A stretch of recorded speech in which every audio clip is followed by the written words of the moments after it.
questions of the quiz. Well, the first one is, which of the following foods would give the most obvious detectable result for a viral test? The options are sweet corn, pasta, egg white, or banana. I answered egg white, which is correct because the egg white is a very rich source of protein. The second question is, to obtain a quantitative measure of glucose in a solution of unknown concentration, the mass of the precipitate that forms after heating with the Benedict solution can be measured. Number the statements below in order to suggest how this procedure could be carried out. Well, there are 6 options which we have to number. The first one is, add a known volume of Benedict's reagent to a known volume of liquid food sample. That is the first thing we have to do. The second is, mix the Benedict's reagent and food sample thoroughly. The third one is, heat the mixture at a known temperature for a specific period of time.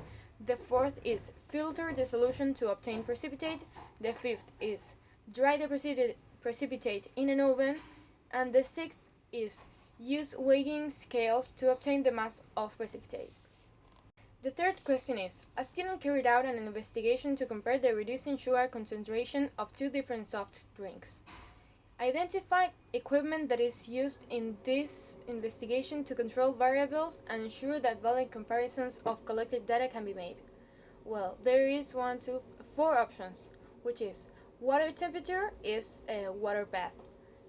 Drops of reagent is graduated pipette. Mass of food sample, we do this with weighing scales, and incubation time, we do it with a stop clock. The next question is, a student claimed that Benedict's test can be used to assess the presence of all sugars. Is this statement true or false? It is clearly false. This is false because clearly not all Benedicts can assess the presence of all the sugars. There are sugars that are different than others and have other ways of testing them. The next question is, a student added 1 milliliter urine solution to 1 milliliter starch solution in a test tube, and then added 1 milliliter amylase solution. He then incubated the test tube in warm water for 10 minutes. From the very start of the experiment until the end, what color changes would the student see? I put blue-black to brown to blue-black. Next question is, a student claimed that a balanced diet contains equal amounts of all of the 7 components found in food. Is this statement true or false? I put false. This is false because the diets contain all components, but in the amount of which the body needs. You don't have to. There is not always the same amount of things. Some things the body needs more, and some things less than others. Next question is, number the statements below in order to describe how to carry out the DCPIP test for vitamin C. Okay, there are four options which we have to number. Add 1 milliliter of liquid food sample to a test tube. That is number 1. Number 2 is add 5 drops of DCPIP to the sample. Number 3 is stir the sample using a clean glass rod. And the fourth is leave the sample for 2 minutes. The next one is, a student conducted an investigation to find which of our brands of mango juice contain the greatest concentration of vitamin C. Equal volumes of mango juice were added to 4 different test tubes, and 5 drops of DCPIP solution was added to each. The photograph above shows the result. Which brand contained the most vitamin C? This is the picture, and it's brand A, brand B, brand C, and brand D. I put that the brand that contained most vitamin C was A, because when you put DCPIP solution, if it's positive, it turns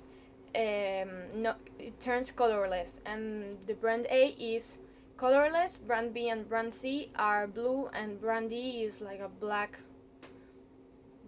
Yes, so clearly brand A has most vitamin C. Next question is, when the Benedict test is carried out, a hot water bath is preferred to a Bunsen burner for safety. Why? Where there are three options. The first is the mixture may boil and spread out the test tube. Ethanol is flammable and might catch fire. A temperature of 80 degrees is sufficient to change the color Benedict's reagent in the presence of reducing sugars. I answered the mixture may boil and spray out of the test tube, which is correct, because heating a small volume of water in a test tube with a Bunsen burner can cause it to rapidly boil and go out of the test tube, and it can be dangerous. Well, and the last question is, the Benedict's test tube is used to assess the presence or absence of reducing sugars in a sample of food. Match the steps that are required to carry out the Benedict's test with the underlying rationales, reasons for undertaking the steps. Okay, there are 4 options. This provides energy for the Benedict's reagent to react with reducing sugars in the food if they are present, which is option 3. Place the mixture of food and Benedict's reagent into a boiling water bath. Okay. Incubate the mixture of food and Benedict's reagent for at least 5 minutes.